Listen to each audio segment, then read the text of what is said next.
The desert took her voice long before it ever took her words. When Caleb Rourke first saw her, she was just a ghost wandering the moonlit dunes. Lips moving in silent terror, tears carving pale lines through the dust on her face. He knew right then he was witnessing something the frontier had never bothered to name. Pain without sound was far more dangerous than any scream. As he rode toward her, his lantern swinging against the dark, the wind shifted, as if the land itself were trying to hush what little remained of her courage. She collapsed before his horse, hands clawing weakly at the sand. Her throat opened in a cry that made no sound at all, yet somehow he heard it inside his chest like a hammer against bone. Lifting her into his arms, he felt a trembling that didn't come from cold but from something deeper, something stolen and not meant to be taken back. At his isolated cabin, with the fire burning low, he tried to coax words from her with a gentle voice and steady hands, but all she could give him were shattered breaths and eyes wide with a horror she could no longer speak. On the inside of her wrist, burned into her skin like an old brand, was a symbol he had seen only once before, etched into a canyon wall, where no birds flew and no echo ever returned. She wrote her name in the dust beside the hearth, Illyra.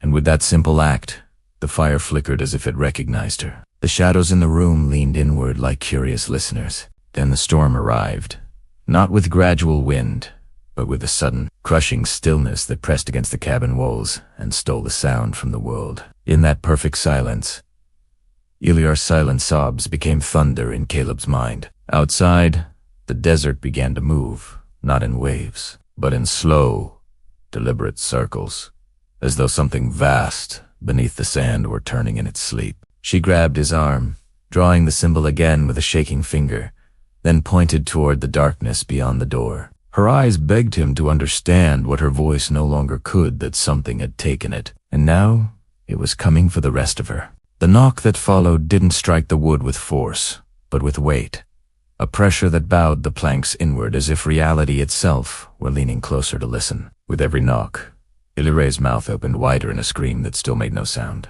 while inside Caleb's chest, the echo of it grew unbearable. He fired through the door as the storm erupted all at once, rain slamming into the earth like falling glass. But the bullet vanished into the dark without impact, without resistance, as though the space beyond the wood had ceased to exist. The door tore inward without being touched, and with it came a cold so deep it burned. In that cold stood a silhouette shaped like a woman but hollow with absence, its face smooth where a mouth should have been. In that awful mirroring, Caleb understood. Whatever had taken Illyra's voice had given her silence in its place. De her taiken, de fire dimet, and within the gasping stillness, Caleb heard something he was never meant to hear, again the sound of a scream that belonged to no single throat, but to every sound the desert had stolen over centuries. Illyra collapsed, as if that sound were being dragged back out of her one memory at a time.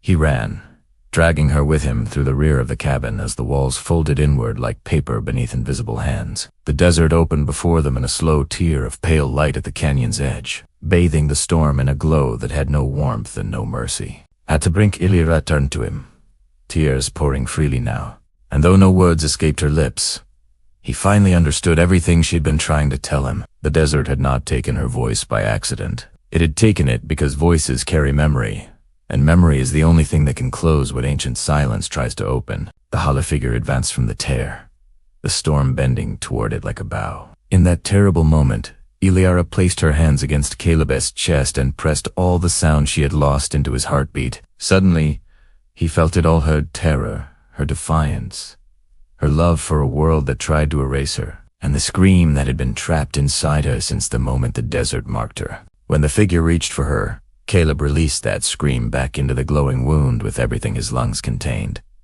It was a sound so raw, so human, that the storm convulsed. The land itself recoiled from being remembered. The hollow figure cracked, light splintering through its silent shell, and with a sound like breaking glass made of air, the rift collapsed inward, swallowing the storm, the light, and the ancient silence with it. When the desert finally went still again beneath the coming dawn, the canyon lay sealed, the storm erased. Only two figures remained in the sand, Caleb on his knees, lungs burning, and Illyra in his arms. Her voice was still gone, but her breathing was steady.